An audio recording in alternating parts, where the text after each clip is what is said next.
So how many people have applied for a grant in the past? Raise your hand. Okay, one person. So Fabian, if you want to unmute yourself and just tell us a little bit about the grant that you applied for. It was with the Buffin Foundation for photography. I kind of messed it up a little bit, and I acknowledge that. So I kind of rushed it through the deadline and didn't make it. It was for $2,500 for a very big project that I'm working on, and I will reapply for next year because, like you said, but they particularly do photography every 2 years. So I need to wait for next year, but I will be better prepared and I will have more arguments to. Yes.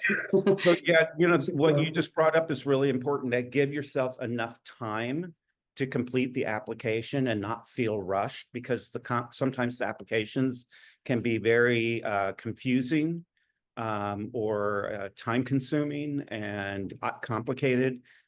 So giving yourself a lot of time is really helpful. And where did you find the grant that you? Actually, that was referred to me by my daughter, who's also an artist. I'm an art historian by trade and artist by night, I'm going to say. But she had referred it to me. She applied also for, not in photography, or in another topic that they have. But neither one of us made it. I'm surprised for her because she was a lot better prepared. For me, it was totally deserved not to have earned it, I'm gonna say. But and as you said, yeah, the time, most importantly, because we tend to want to explain too much and they reduce into 500 words for this, or there's so many little criterion that at the end when you get to it's like, oh my gosh. Yeah, you think you're prepared, but you were not. Yeah. Yes. And also it's a good idea to review the application in advance so you know what they're asking for. Okay, thank you so much for sharing your experience with us. Okay, and so we have somebody, let's see, it's behearttoy.com. Tina has just shared with us through the chat that she's applied for hundreds of grants through a not-for-profit.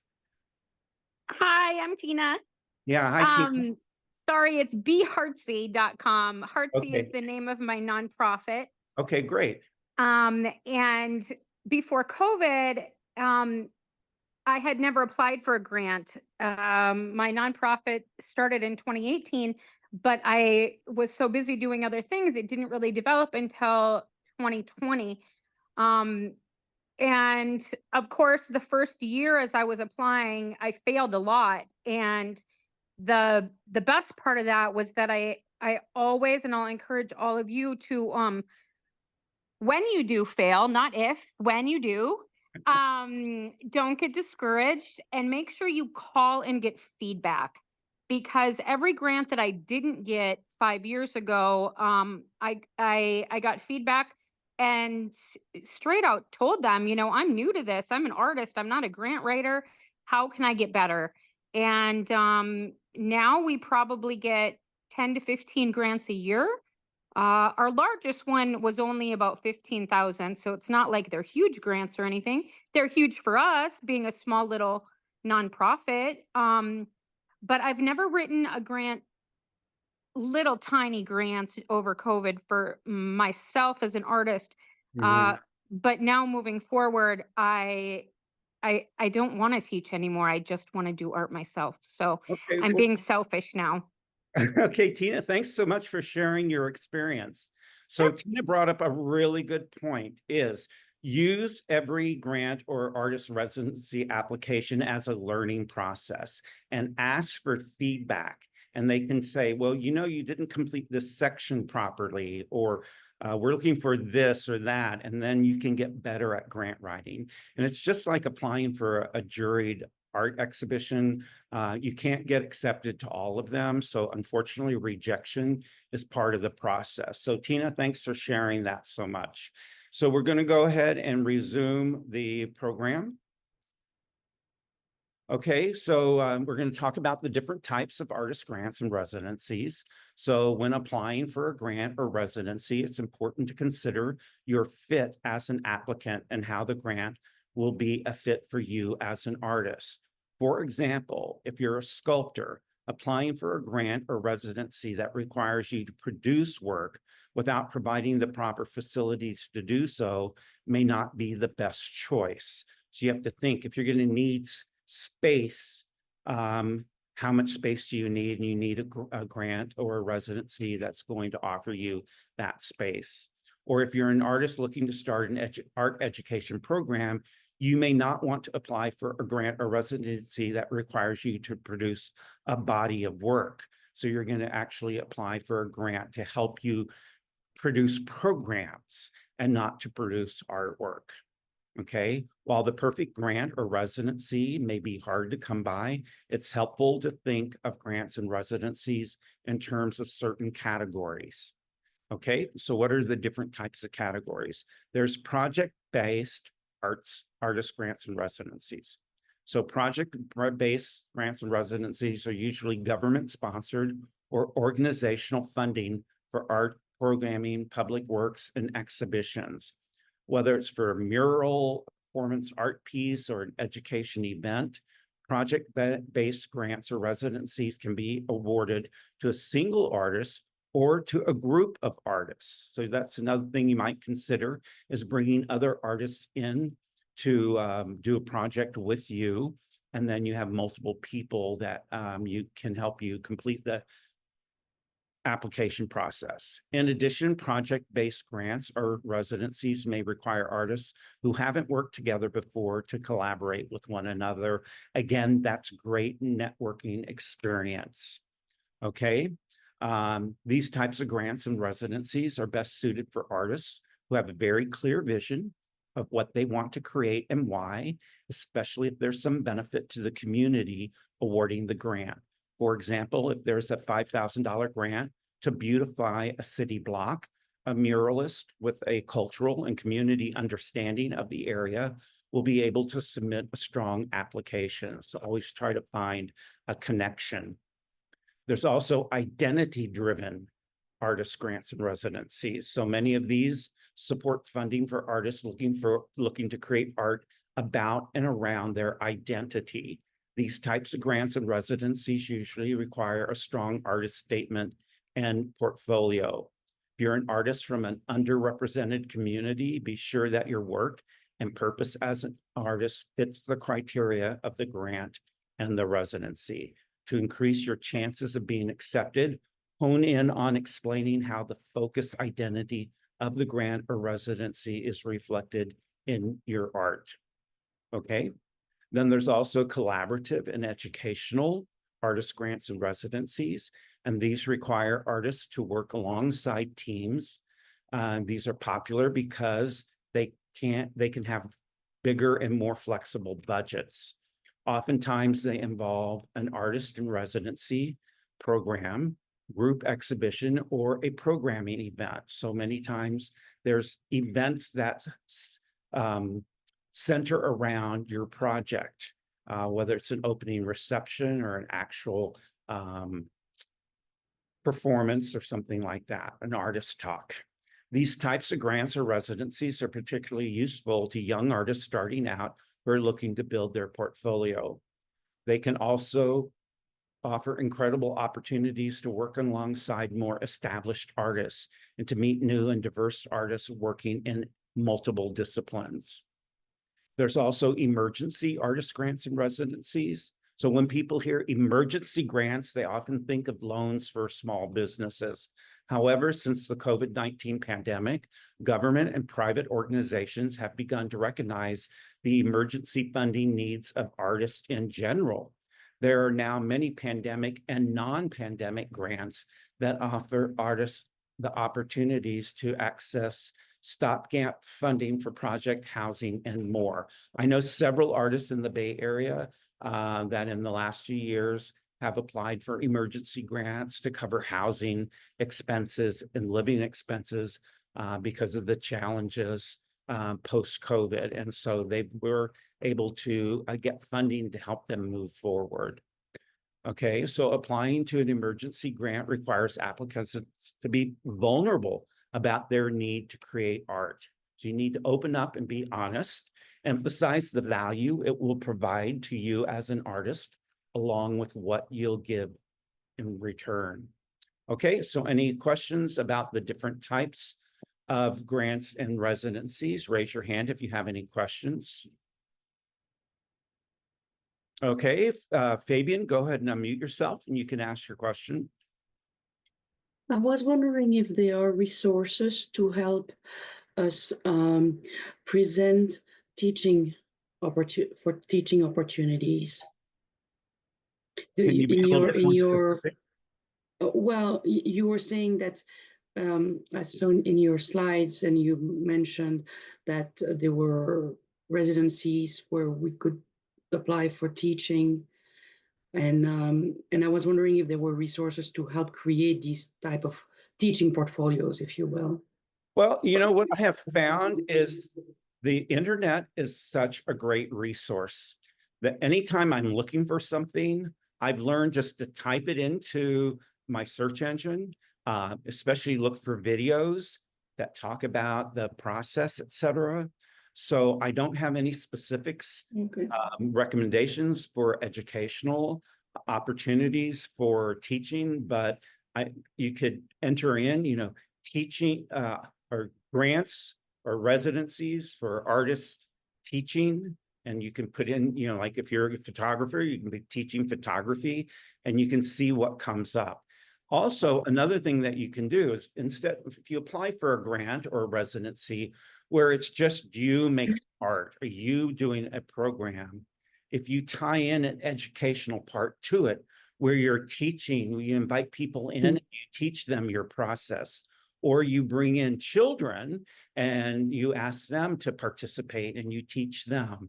So you're offering not just an opportunity to make art, but to involve the public and the community by coming in and attending programs or learning about your medium, etc. So adding events and programs like that can be very helpful. Does that answer your question, Fabian? Yeah, it does. Yeah. Okay, thanks for your question. Any other questions before we move on? Okay, so we'll go ahead and resume.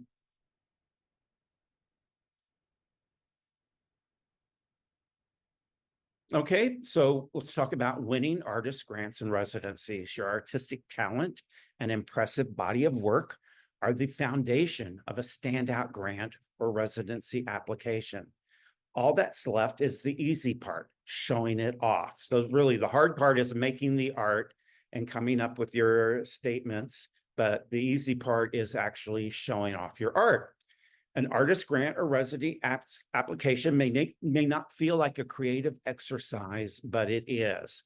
Finding ways to authentically tell your truth will result in a standout submission.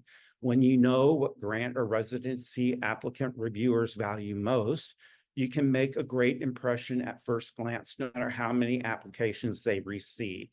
So also another part of applying for grants and residencies is you get an education about writing. You get an education about your art making. You learn more about how to verbalize and share your purpose and your mission in making your art. So you learn a lot from the process. So ask yourself, what will I do? Where will I make it? Where will I show, perform, or publish my project? When will I make it? When will it be seen? How will I do it? Why is this an important project to myself and other people? Why is it important to my career right now? So when you're applying for an artist grant or residency, these are important questions that you need to ask yourself so you understand and be prepared to write about this, because all these questions are going to be important to be answered in the application. To make a strong case, grant applicants should demonstrate the potential impact of their project and provide specific examples of how it will benefit the target audience or community. So no matter what type of art that you make, whether it's abstract art or landscape art or figurative art, whether it's based on culture or background or geography, whenever you can tie it in to the community, wherever you can tie it into where the people are that are going to be part of the audience, it makes for a stronger application. So make sure that you present yourself as capable, knowledgeable, and forward-thinking. Establish your credibility through the thoroughness of your plan, the intentional way that you present its importance and value, and the knowledge you have of what has already been learned or studied. So when you're writing the grant application, you need to make a case for yourself. So the more professionally completed, the more professionally written, the more detailed information you give, the better your chances are of winning the grant or residency. So these are tips for compiling a winning grant or residency application. So make sure you have some awesome application. You have an awesome application that will provide your chances of receiving funding. Okay, so tour the grant or residency application first. So review the grant residency guidelines and the application questions carefully. So most applications give you a sample application that you can review or give you access to the submission in advance. And so what I like to do is if possible, print out the application. So then I can mark it off and make notes in it. And I use that kind of as my game plan. This can help you understand what's involved in a grant or residency application before you write a single word. Once you gain access to the portal, comb through all the requirements and list them out in a working document. So make a list of all the things that you need to do based on the application. You need to update your resume. You need to write a statement of impact, etc. This prep method ensures that you won't miss that one key supplemental material on the last page of the application portal. So if you miss a section, then you're almost definitely not going to be accepted. Also note that some application portals contain yes or no questions that pop up additional fields based on your answer. So touring the portal before you start can help you create a checklist that empowers you to gather all necessary materials from the start.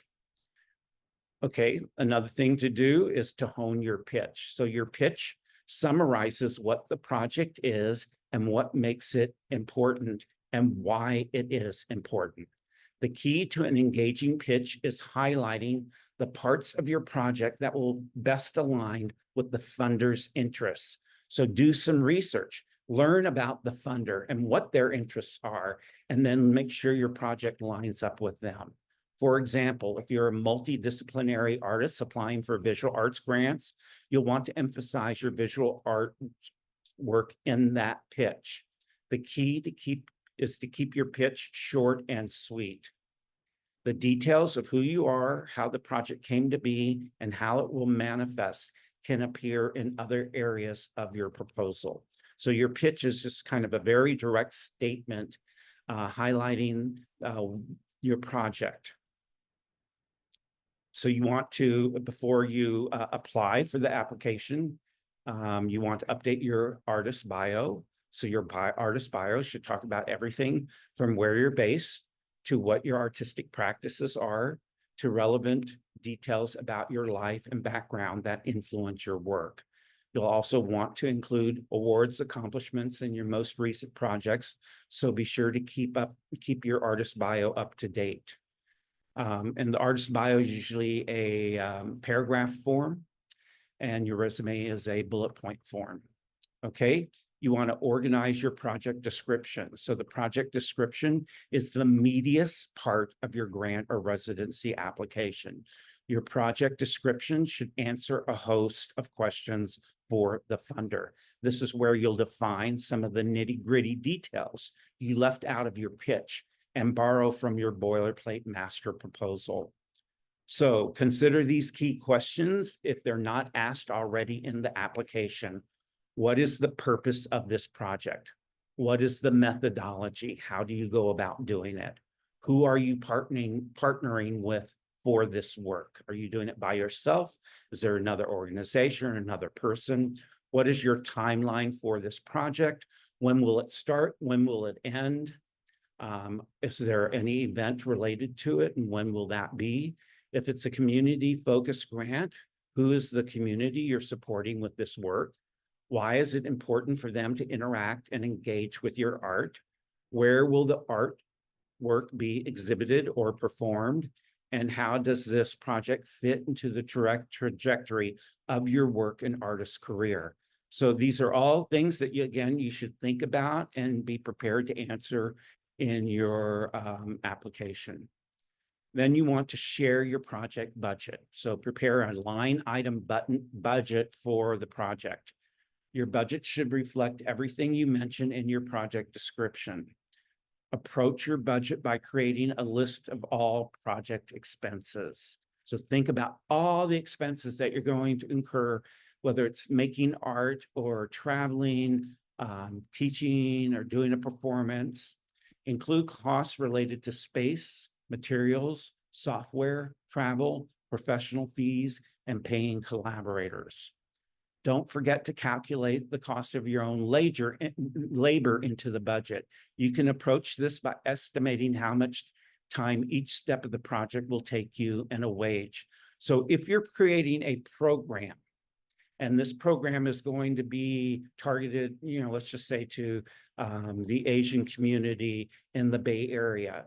So it's going to take time to do research. It's going to take time to do writing. It's going to take time to search for a location, et cetera, to present this program. So you're going to be spending a lot of time. So you can put in your budget an amount of money that will pay you for the time that you're working at. So I use $20 an hour as a starting off point whenever I'm doing anything that I'm charging for my time. So you could charge $25 an hour, but calculate, it's going to take 50 hours for you to do the administration for this program and the research for the program, and then calculate that and put that into your budget. And most artists forget about including the budget for paying them for their time. Okay, if expenses are greater than the grant or residency award itself, show in your budget where additional revenue will come from. Expenses in your budget should match all activities and collaborations defined in the proposal. So you might be applying for partial funding from a specific organization, and then you're going to list where the other funding will come from. So here's an example of a sample of the budget for artist residencies and grants. So project expenses. So there's international travel round trip, okay, from, and then you note the cities from SFO to LJU, it's $1,700 round trip. And then once you arrive, the in-country travel, the inner city is $200, to and from the airport will be $100, and the total travel for getting to the location is $2,000. Then your lodging, you found a hostel that's very affordable, $10.25 a day. You're going to be there for 30 days. So that's $375. And then your meals, and you just estimate, again, you might be in a country that's very affordable. So let's just say you're going to have $20 a day for 30 days. That's $600. Okay, and then whatever materials you might need. So you specify that: installation materials, website design, video cassettes, printed matter. These are all things that are going on into your program. The total materials is $3,300. And then the artist fee, which would be the amount that you pay yourself, is $1,000. And then the incidentals. So there's always little things that you didn't expect, or little things that you need to buy, whether it's paper or pens or batteries. So you can put incidentals in. So the total expenses for this project is $7,975. Okay, So asterisk any funds that have already been received. So if you've already received funds or you already have them paid for, you can include that, okay? So in-kind support, as in artist fees, meals, lodging. So transportation, you had somebody that donated a bicycle for you that's valued at $200. And then there's somebody that offered to create a website design for the project, and that's $300. So you already have $500 that has been donated to you. So that's deducted from the total amount that you're requesting. So now the amount has dropped down from $79.75 to $74.75. Okay, so that's just an example of how you can work out a budget.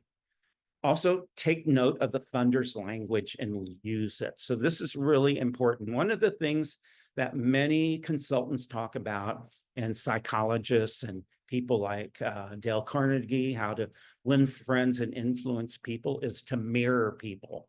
People act a certain way, you act that same way back to them. They use certain words, you use those same words back to them. So you mirror them. So you use the same language that they use. So when it comes to your artist grants or residencies, forget all those buzzwords that you're taught.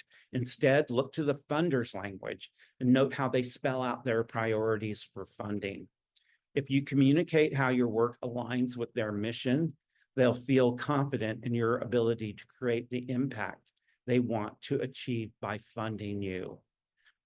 Okay, so you should also pay attention to language in these places. So you look at the funder's website or the foundation's website and what phrases and what sentences they use, what words that they use. The rubric developed by the grant review panel, if it's shared. The funder's communications, their newsletters, their blog, their social media. What kind of language do they use in their communication? And if you're using your boilerplate master proposal, now's the time to tweak it so it resonates with this particular funder. So I mentioned the boilerplate master proposal before, and what that is you have a project you're working on and you've written your overall proposal for that. So that's like your starting off point. And then you tailor it, you tweak it to each organization, to each application according to what they're focusing on. So they may be looking for education opportunities to the public, or they may be looking for artists that will create breathtaking, beautiful, sublime artwork. And so you then tweak tailor your proposal to what resonates with them. Okay. Then you want to preserve and maintain professional samples of your work. And this is something you should always do. Any work that you produce, you should always document it, because you will need this on down the road for all different purposes, including applying for grants and residencies. So document your work as you go along, so you're ready with those critical work samples when there's an application opportunity. While it's tempting to only document work on your iPhone, looking to professionals who can beautifully capture your work is the best practice for work samples regarding grant applications. Now, if you're working relatively small, if you have great lighting, you have tripods that you can set up your phone. If you have all the capabilities to take really good photographs with your iPhone or your smartphone, then fine. But if you're working really large, you may need to have special lighting. You may, outdoor lighting often is much better than indoor lighting. So you may want to take it outside and have sunlight. So there's all different ways of going about that, but you want to make sure that your documentation is as professional as possible. You could have a stellar proposal narrative, but if the grant or residency panel is weighing work samples heavily and you don't have professional samples available, you'll likely be passed over. So the images that you supply to them have to be as professional as possible. Remember, if you only have 2 weeks to prepare for your grant or residency application, You'll want these samples ready to go. So don't delay in having your work documented as it happens. So always think ahead of time. So as you finish a new group of pieces, document that, because who knows if next week all of a sudden an opportunity falls into your lap to apply for a really great grant or residency. And then you may contact the funder before you submit. So if you're given the funder's contact information through the application process, go ahead and shoot them an email with a question you might have. So even if you don't have a question, think about a question. It's a great way to get on their radar and access insider information that can give you an advantage in approaching your proposal. So if you don't have a specific question that's obvious, then think through the whole process and just come up with a question that you think is a worthwhile question, even if you might already know the answer. Like if they're looking for a exhibition at the end of the residency, you might ask, is there a particular number of pieces that you're looking for? Is there a limit to the size? You know, things like that. And then that gives them an opportunity to respond to you. And then you can respond back to them and maybe start a conversation. And they become aware of you and they get to know who you are and your name. You want to get a second set of eyes on your application. So once you've assembled everything, ask a friend or arts community member who is well-versed in the grant or residency process to review your application before you hit send. And when I added this graphic to the bottom of this page, I didn't realize that it was a GIF. And I always get cracked up whenever I see this with the eyes moving around. So they can let you know what's missing and what you should emphasize, along with how you can best format and present your work so that it resonates the most powerful way. So get somebody else that might have some experience to review your written materials, to review your images, and give you any feedback just to make sure that everything is ready to go and the best that it can be. Okay, so I threw a lot of tips out at you of what you should do in advance. So does anybody have any questions about the specifics that we just went over? Raise your hand if you have any questions. Okay, does anybody have a specific project in mind that they want to apply for a grant or residency? Raise your hand if you do. Okay, Fabian, you want to unmute yourself and share with us just briefly what kind of project you're looking to apply for.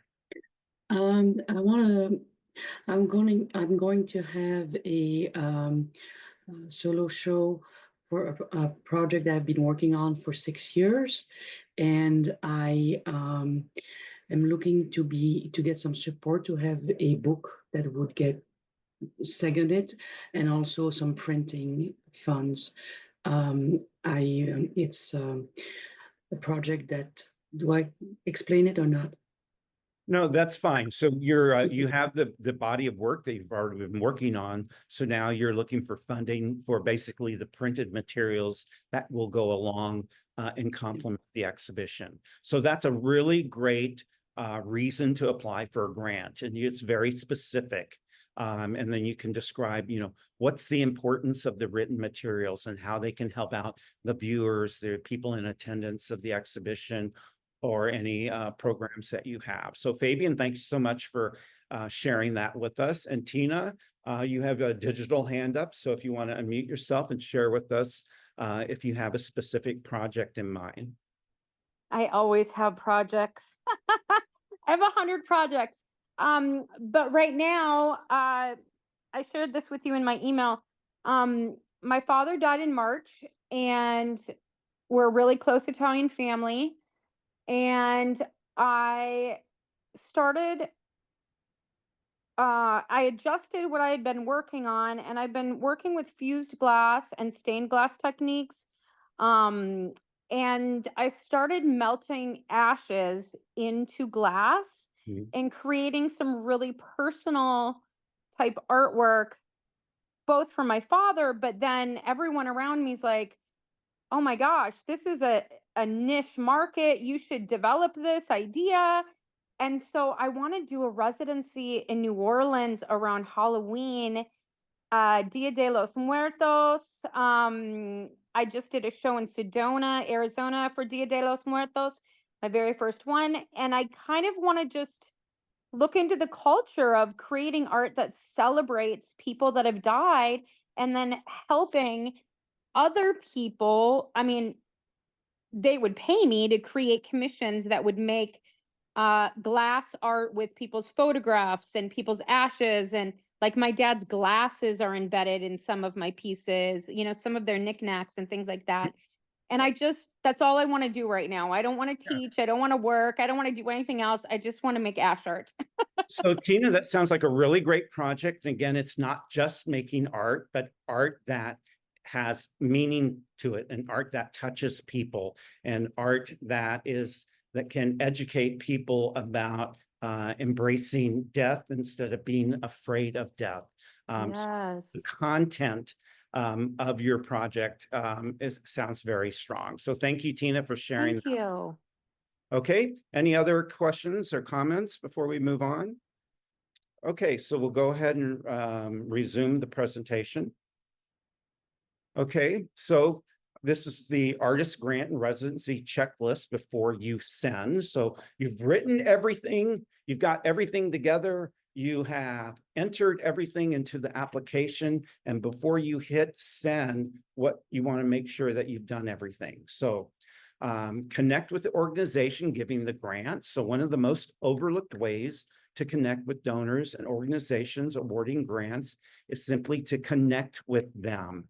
Putting yourself on their radar gives you more visibility with decision makers. And so I mentioned, emailing them and asking a question is one way. And if you don't get the grant or residency, you can reach out for any feedback to ensure that you have more success in the future, which is what Tina mentioned before. So by reaching out, connecting with these people, you can apply for the opportunity. And if you don't get in, you can apply the next year and the following year, and you build up a relationship with them.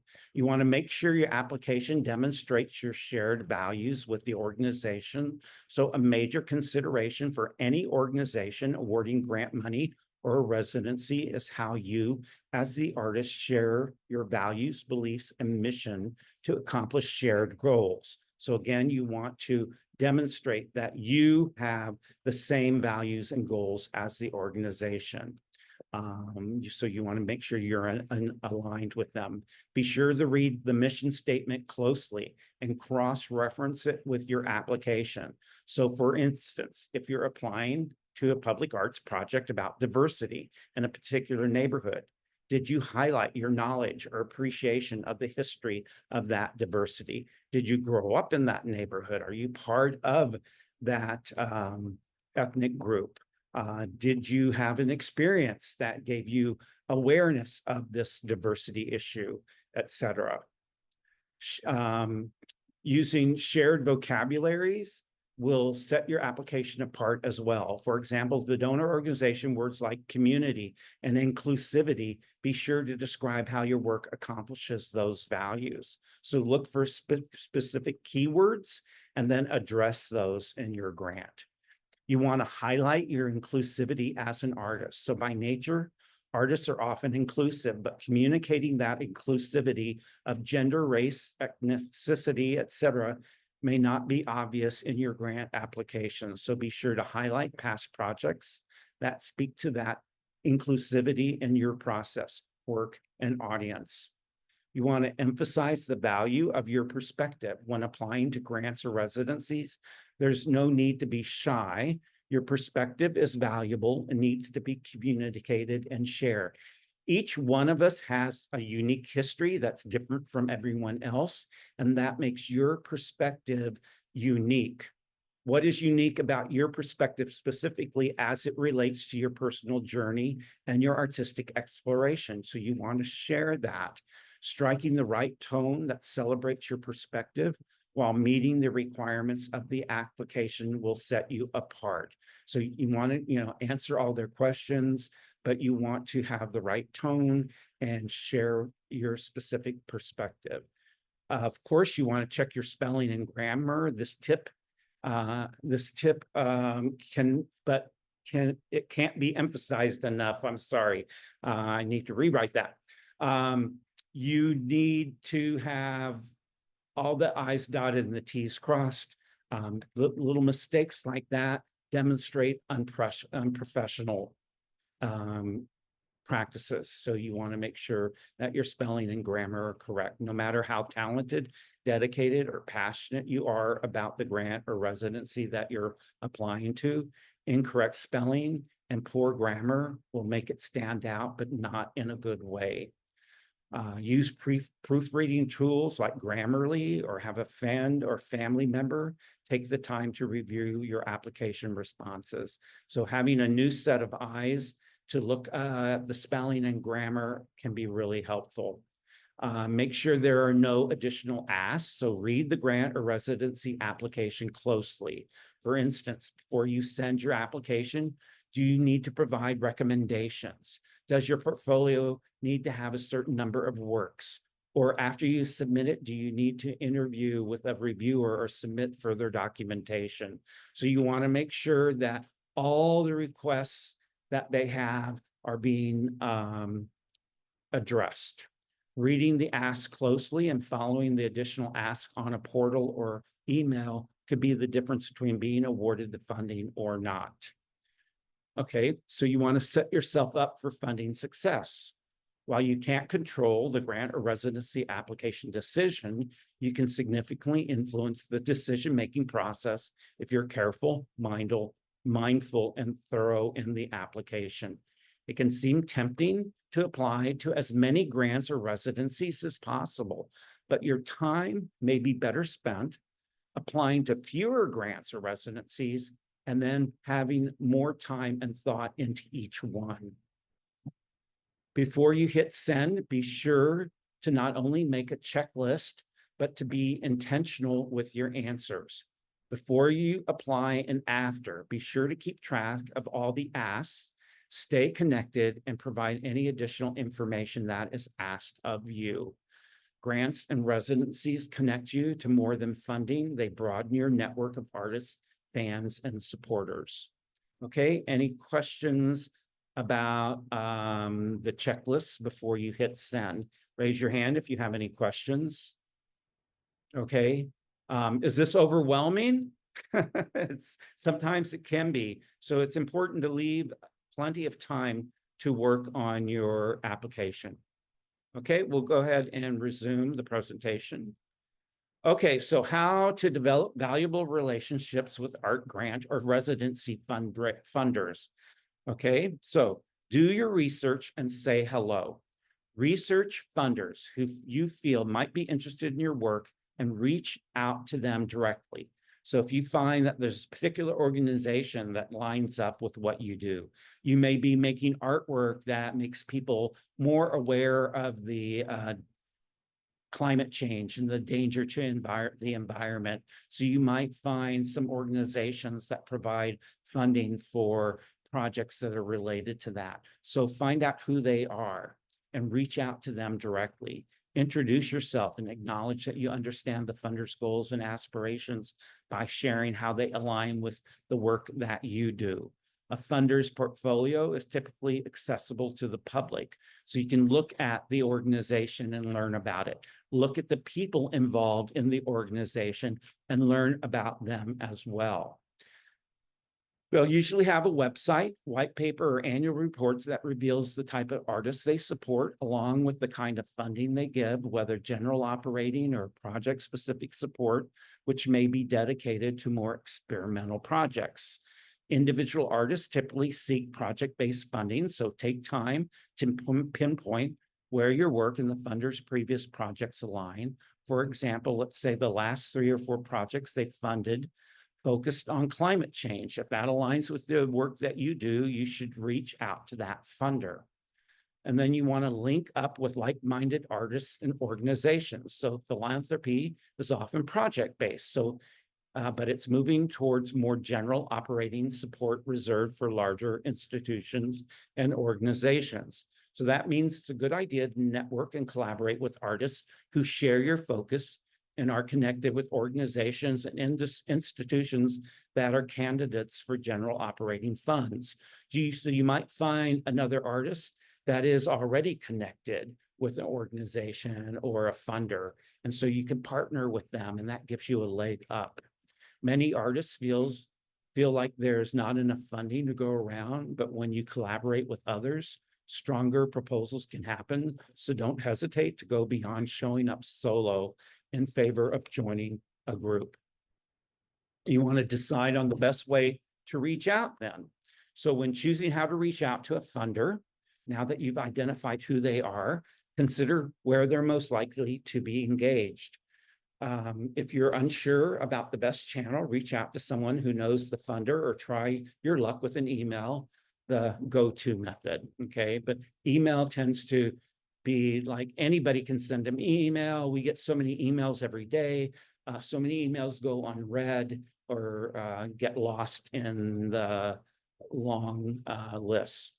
So email is the easiest and most common way to get your message to funders, but crowded inboxes can make it difficult to stand out. So if your LinkedIn profile is up to date, you can consider sending a LinkedIn message to a funder who's particularly active on the platform. So if you find a funder and you find people that are involved with the organization, go to LinkedIn and see if they're active. And if they are, then make sure your LinkedIn profile is up to date with all the information about you so that when you reach out to them through LinkedIn, they go, who is this person? They go to your LinkedIn profile and they see who you are and you can impress them. Some funders use social media to engage with the arts community.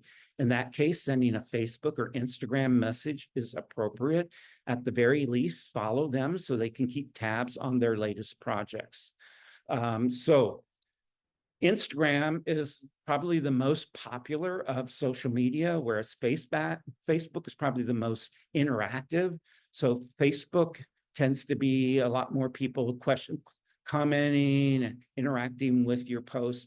Instagram, people just slide by and see your picture and maybe just read the headline. But most people that I know that are in the arts organizations, they tell me when we find an artist, after we go to their website, usually the next thing we do is go and check them out on Instagram. So you want to make sure that your Instagram feed is up to date, it's professional, it's not showing your meals and your vacations, but it's showing your artwork and your art making and your projects, so that when you reach out through Instagram to a funder and they look to see who you are, they will be impressed when they go to your Instagram homepage. Don't underestimate the power of classic snail mail. Unlike email, the funder won't miss a package or letter in their mail slot. Consider sending an invitation to an event that would interest the funder, and don't be surprised when they show up. So I find that today, especially sending something snail mail is so impressive. People just don't get invitations in the mail. When somebody's throwing a party, they usually send an email party invitation or a text. So if you create an invitation and make it nice and professional looking and you mail it directly to the funder at their organization, one thing you can do is at the bottom of the invitation, handwrite, I sure hope you can make it, or it'd be great to see you at this event, and sign your name. A handwritten note on an invitation states, I've taken the time not only to mail you this, but to write a special message to you. When I get something like that, I almost feel compelled to attend. How can I not attend when somebody goes through that effort to invite me? People want to engage in mutually beneficial partnerships. So regardless of the channel you choose, focus on the benefit to the funder's mission and their why behind funding you. Okay, so you can pitch ideas and contacts, even if they're not for you. So every time you make a pitch or every time you network with somebody, here's a new opportunity, even if there is not a direct opportunity. So if you present yourself as someone willing to help the funder's mission, they'll likely do the same for you. So for example, if you know a funder who supports circus arts, you could let them in on an artist you're connected to who does just that. Meanwhile, that same funder who isn't a fit for your social justice work might look to you to connect with a funder who might be interested in what you're creating. So you might make a pitch to somebody or let them know, I'm working on this kind of project. And they might say, well, that's not for us, or that doesn't work for us, but I know so-and-so. And that's a project that would align perfectly with what they're doing. So you might want to contact them. So every time you talk to somebody, there's also an opportunity to learn about other opportunities. I've gotten actual jobs when I was in my 20s by applying for a job and them saying, well, you're not a good fit for us, but you might contact somebody else. And then I contact them and I got that job. So you never know. In a nutshell, it's important to understand that arts funding is a complete ecosystem, complete with a vast community of funders who can gain just as much from your ideas and perspectives as you can from theirs. So with that in mind, keep your conversation going, even if it's not always directly tied to your work, because it could be informing new funding opportunities. So the most important thing is to meet people face to face. So you want to find an opportunity to do that. So FaceTime allows a funder to see how investing in you can help them make an impact on you and your community. Remember, funders see thousands of artist papers and grant proposals. The personal relationship is what truly connects them to who you are, what you do, and how those factors contribute to what the funders aims to create. So while you can arrange a formal meeting at Funder's Workspace, you can also consider asking them to lunch. I'd like to treat you to lunch, and I'd like to learn a little bit about your organization and the projects that you fund, or welcoming them to your gallery. So my artwork is on display in a gallery, and I'd be happy to meet you there and give you a little tour of the exhibition. Or inviting the funder to your show or opening. So if you have an opening reception, invite them to the opening reception. Or if you're doing an artist talk, you can invite them to attend that as well.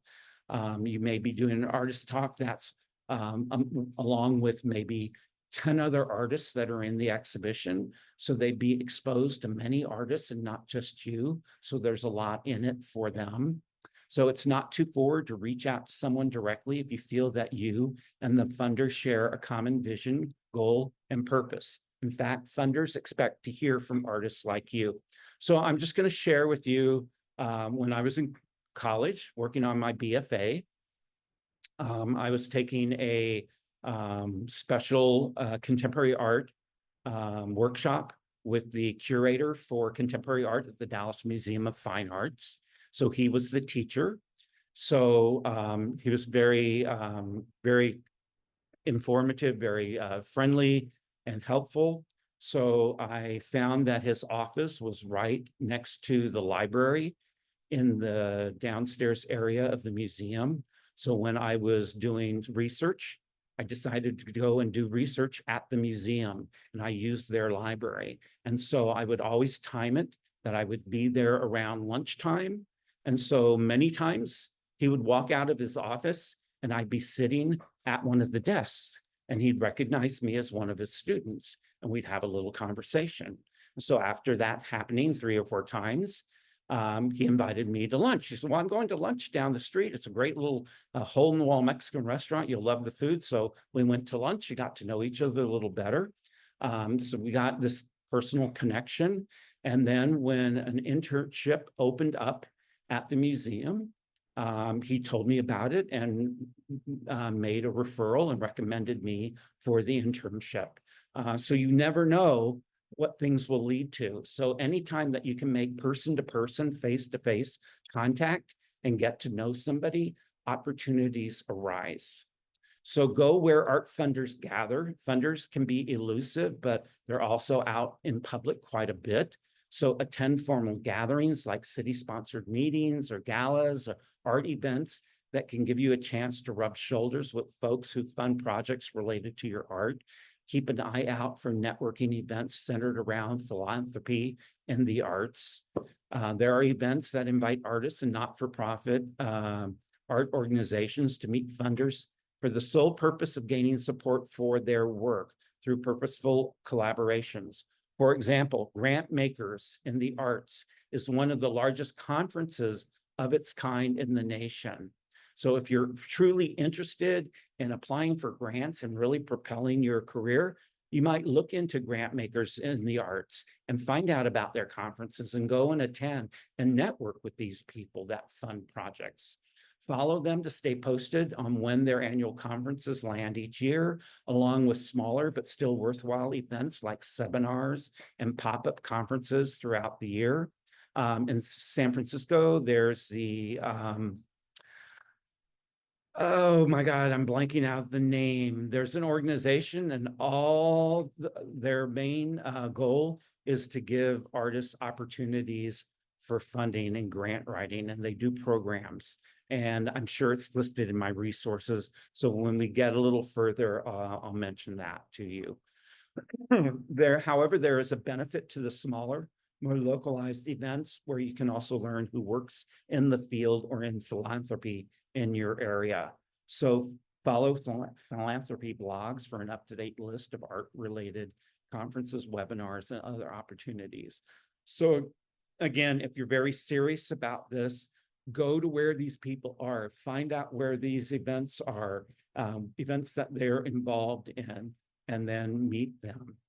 Be real, but come with solutions. So strong critiques of funding or funding habits will naturally come as you see other artists receive funding or specific organizations receiving more than others.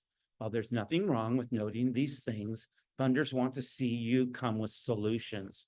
If you plan to point out a problem, be prepared to promptly follow it up with actions that you think will be best. So instead of critiquing an organization saying, you know, when you did the application, you didn't state such and such. So always follow up with, you could easily remedy that situation by adding this question. For example, funders have good intentions and they're on your side. They're striving to cultivate and aid in the spaces where they know they can make a difference. With limited funding, they look to drive the most impact for each dollar. At the end of the day, funders are in the relationship business. Just as you want your needs to be met, funders are attempting to meet the needs of the communities they are serving through supporting you. And this two-way respect and care for one another is the very foundation of a strong and meaningful relationship. Many times, once you get a grant or you get a residency, you be in touch with these people, you follow each other through social media, you communicate with each other, you might see each other in the future, and it builds a relationship that's ongoing. Okay, any questions about what I just talked about? This is probably the hardest thing to do, is to network with people one-on-one, but it really gives you a leg up in the process. So any questions about what we just talked about? Okay, so who feels comfortable enough to approach a person like that? So Tina does. Anybody else raise your hand? Okay, so that's another thing, and Fabian does.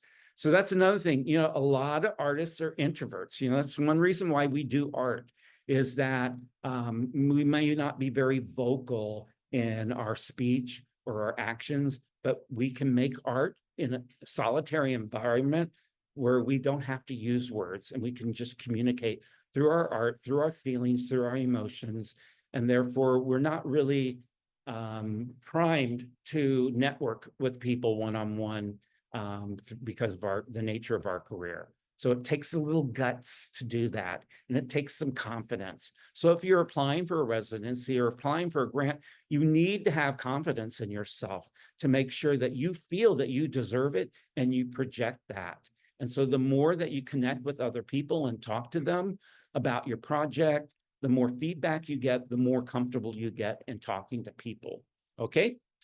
So we'll go ahead and resume the presentation. Okay, so now we're going to talk about the resources for artist residencies and grants. So, and as we go through these, and again, I have the hot links for each one. So on the PDF file that you request, all you do is click on the blue link and it will automatically open up your browser and go right to their page. And any of these resources that you feel are aligned with you or that you're interested in, be sure to sign up for their newsletters. So you get email newsletters about the latest, newest opportunities. And so you can be sure to know about these things and not let something go by. Okay, so the best and biggest resource for residencies and grants is Artwork Archive. So they provide a list of the top artist residencies, international open calls, artist grants, exhibition opportunities, and art competitions that will benefit artists. So it's a whole mixed bag of many different types of opportunities, as well as residencies and grants. So there's two different pages. There's the Artwork Archive call for entry. So that's a call for entry for exhibition opportunities. And then, unfortunately, this is the 2023, but you can just change the number from 3 to 4 or from 3 to 5, and you can find the complete guide to artist grants and opportunities for that year. And so they're broken down by different categories. Now, what's great about Artwork Archive is not only do they provide the list, but they provide the how. So there's so many pages with how to do this and how to do that, and tips and suggestions to help you out. So you can always refer to them whenever you're working on an application. There's Artist Communities Alliance. So the ACA is an international association of artist residencies. So it supports people who power the field of artist residencies, like administrators, artists, culture bearers, creatives, volunteers, neighbors, and community members. So the organizations and programs that provide time, space, and resources for artists to advance their creative process. So artists and artist residencies are at the center of their work. So if you're looking for a residency, this is a great resource because this is all they concentrate on, is international opportunities for artist residencies. And again, there's the hot link connection below the listing. Then there's Trans Artists. So it combines and shares knowledge and experience on artists in residence programs and other international opportunities for creative professionals to temporarily stay and work elsewhere with tools and services developed from the artist's perspective, which is really important. So I just want to interject. Several gallerists that I know that have been in the arts for decades have shared with me when I asked them, do you have any tips for emerging artists? And I've started to hear in the last 5 years, many of them answer with, artists need to apply for residencies. Residencies really demonstrate a commitment and really show that the artist is going for growth. So this really helps build your resume, and it helps build your professional persona that galleries will appreciate. There's Res Artist or Artists. So that's a worldwide network of arts residencies and a 30-year-old network of art residency operators from around the globe, with a network comprised of more than 600 vetted members in over 80 countries. So again, if you're looking for international artist residencies, this is a great resource. These are all people who have been doing this for many years. They're all vetted members, so don't have to feel afraid that maybe this isn't, you're not going to get your funding, or you're going to show up and it's going to be shabby living conditions. So these are all vetted members in many, many different countries. There's Retitle. So Retitle is a service for professional contemporary artists searching for opportunities, competitions, exhibitions, residencies, etc. So it has a very large listing of resources, as well as many tips and suggestions to help you out. There's NetX at the New Museum of Networked Art.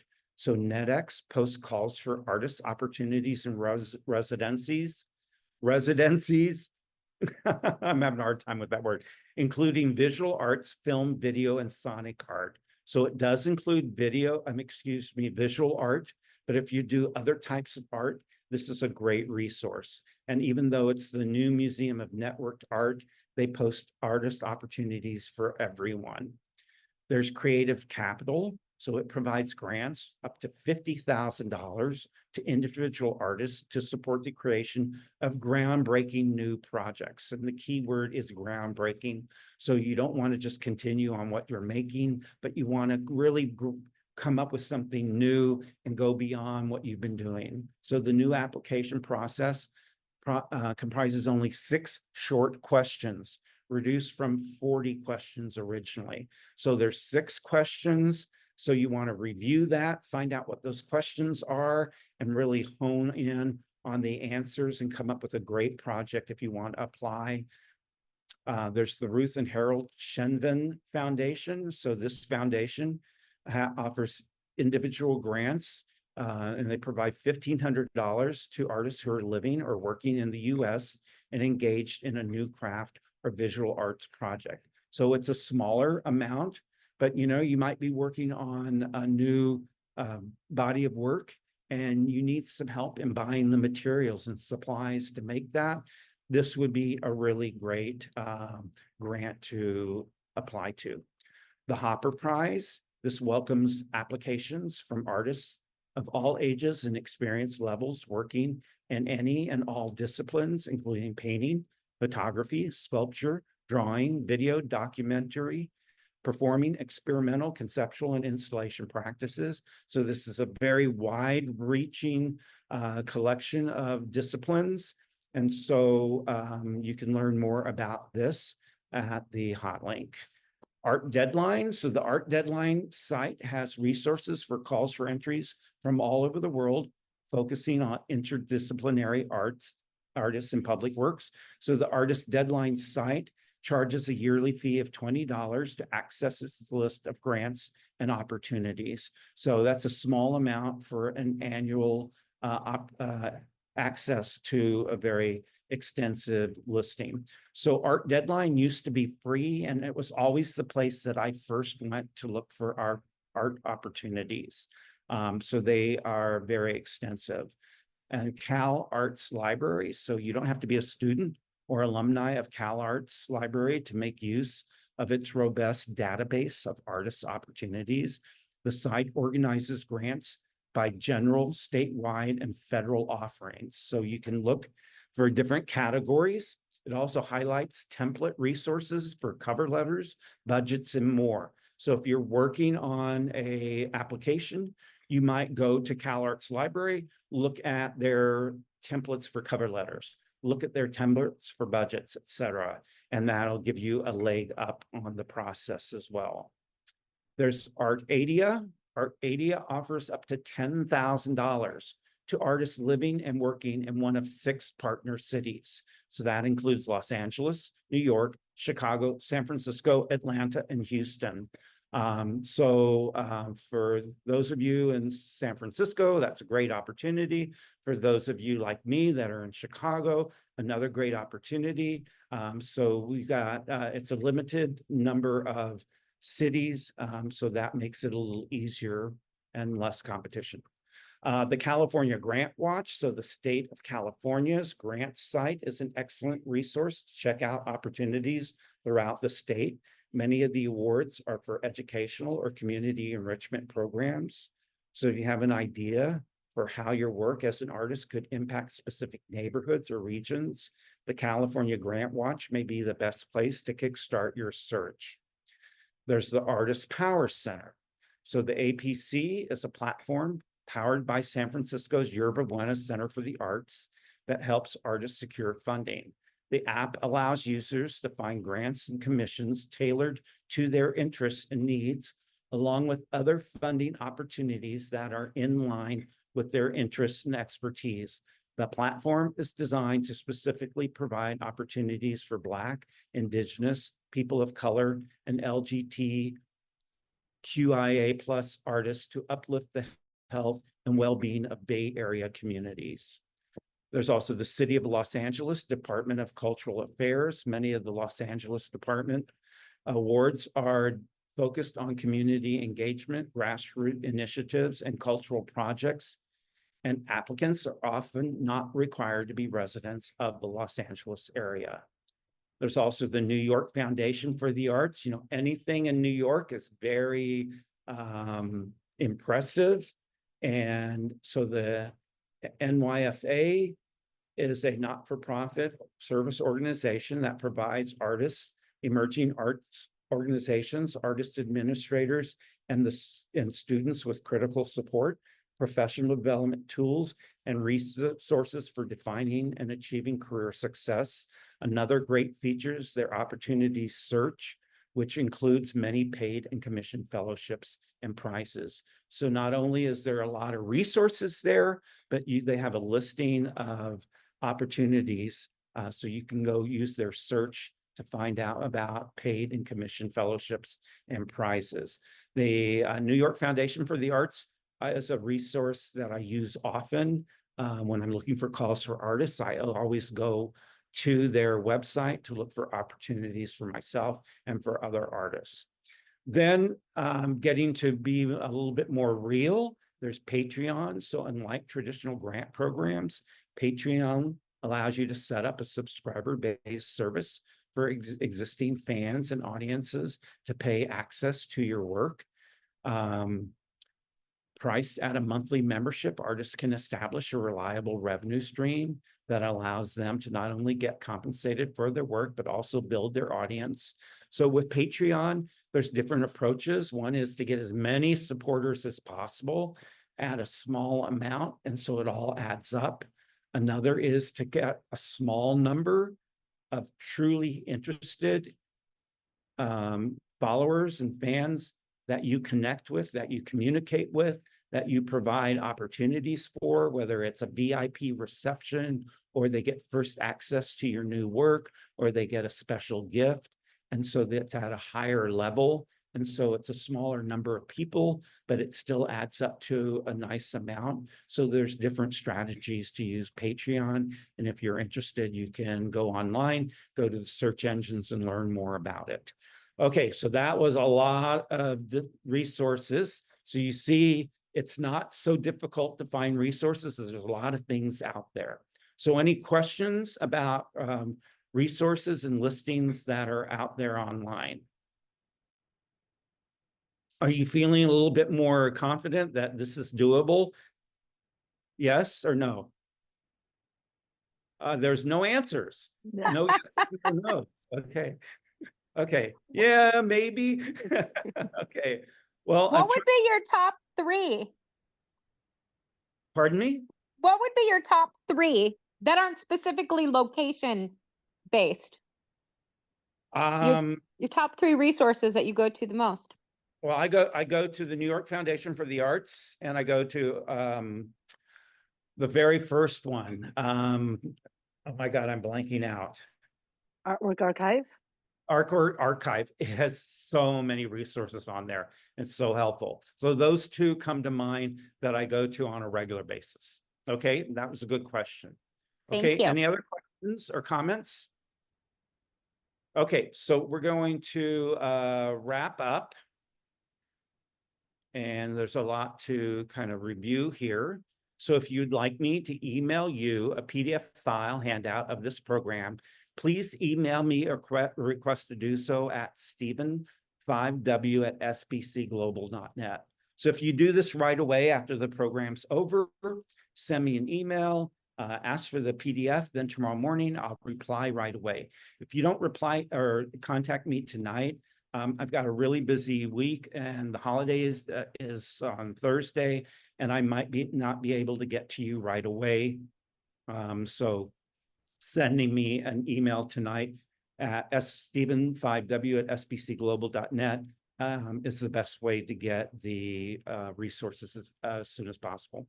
So this is the last program of the year. So we start up again in January. So in January, there's 2 programs: creating a saleable body of work. It's called What Sells. And there's also writing your artist statement. Then in February, there's pricing your artwork and entering juried art shows. And then in March, the first program is alternative avenues to exhibit and sell your work. And then there's programs every other Monday through May. Okay. And just to let you know, I do affordable one-on-one consultations via Zoom. And it's to help artists to develop strategies, goals, and action plans. And I've worked with over 1,000 artists doing one-on-one consulting. And so I'm offering a $99 first-time special. So if we've never worked together before, for $99, I can meet with you on Zoom for 1 hour and answer any of your specific questions and discuss goals for your art career and your artwork. If you're a California artist, there's a program called the Quick Grant Program, and it awards reimbursement up to $600 to California artists. So you apply by the 15th of each month, and you can receive up to 4 free 1-hour one-on-one consultations with me. So if you're interested in that, it's a very easy process, and I can talk you through the process. And so you can just email me and let me know if you're interested, and I'll give you more information. And then we can set up a time to talk on the phone to pick out dates and topics for your application. So the next deadline is December 15th, and that's for activity that starts after January 15th. So if you want to start the new year with meeting with me once a month or once every other month or every week or whatever frequency you feel would be helpful, this is a really good time to start out the year that way. I will be in Mexico for the winter, in Mexico City specifically. I've been going to Mexico City every year for the last 8 years. So I'm offering art and food tours February 11th through the 14th. And I also opened a setup in March as well. And so it's a 4-hour walking tour where we visit art galleries and we stop to enjoy local food and drinks. So it's really a lot of fun. Mexico is great. In February, it's about 75 degrees. It hardly ever gets cloudy or rainy. It's a great place to escape to.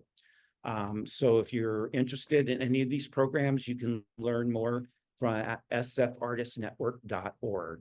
So if you know other artists that you think would benefit from these programs, please share the website link to the Artist Network programs with them or forward the Artist Network emails to them. Okay. So I like to end my programs by getting some feedback from you.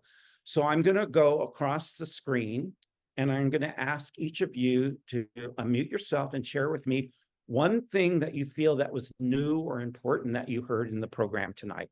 One thing that you thought was a key takeaway. So we're going to go ahead and start with Andrea. So Andrea, if you wouldn't mind unmuting yourself, and if you want to share with me one thing that you felt was new or important that you heard in tonight's program. Oh God, there were so many things that were new. But being a New Yorker, I do know about the New York Foundation for the Arts, and I was glad to hear that I don't have to be living there to get anything out of it or to participate in it. Okay, good. Yeah, it's a great resource. So Andrea, thanks for sharing that, and thanks for joining us in the program tonight. And then Suzanne, if you want to unmute yourself and share with us one thing that you felt was a key takeaway from tonight's program. Hi, everyone. Hi, Stephen. I think the idea of making it project-based, and I always thought about grants as sort of buying you some time, buying me a month or something, but to make it a specific project that aligns with the mission and purpose of the funders, I think that's a big idea. That ties everything together and makes it a win-win. Yeah. Great. I'm glad that connected for you. So thanks for sharing that, and thanks for joining the program tonight. And Lori, if you want to unmute yourself and share with us one thing that was new or important that you heard in tonight's program. Yes, I was really surprised to hear that galleries really admire residencies so much. I didn't know that. So besides all the other information. Okay, that's great. Oh, and for some reason, what you said reminded me, and for the Bay Area, there's the Headland Center for the Arts, and it's probably one of the best residencies in the Bay Area, and it's in Marin County. It's up in the hills. Yes, I know it. And it's a great spot. So definitely look into those locations, that I and will. those opportunities there. Thank you Okay, so Lori, much. so good to see you. Thanks for sharing that, and thanks for joining us tonight. And Fabian, if you want to unmute yourself and share with us one thing you thought was the key takeaway from tonight's program. I really didn't know that we could reach out to people that we apply to. That really was, I thought that was a big no-no. So that really kind of asking questions, and yeah, so that kind of opened a different world for me. Yeah, so if you're applying for a juried art exhibition, you really should, it's a blind jury. You shouldn't approach the juror. But when you're applying for funding or a grant or residency through an organization, it's a whole different process. It's not blind. Everybody knows who's involved. So it doesn't, it's a good idea to network with them. Okay, Fabian, thanks for sharing that. Thanks for joining the program tonight. And then we have Mark, I'm sorry. It's Mary print is Chris. small. It's Mary Chris. Mary Yeah, Chris. hi. Hey, Mary Chris. Yeah, I thank see a you. Chicago flag in the background. That is Chicago. So Chicago is the hometown Yeah. of my heart. I live there for now. I'm in the San Francisco Bay Area now, but that is actually one of my first paintings that I made, and it's collaged with pages of my journal from that time. Oh, And then you great. know how the stars on the Chicago flag are a significant moment in Chicago history.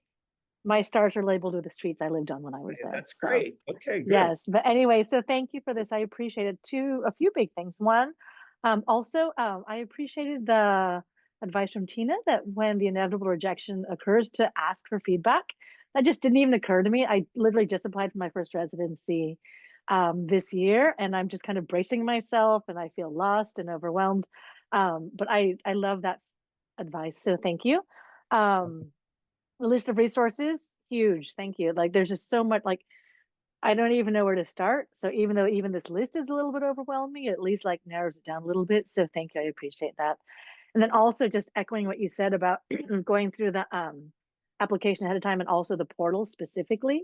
So the residency app that I filled out, I went to the organization's website first, had the sample one, had the stuff all prepared. Then I went to the actual portal, and then they had split it up differently, and I had to rewrite whole sections.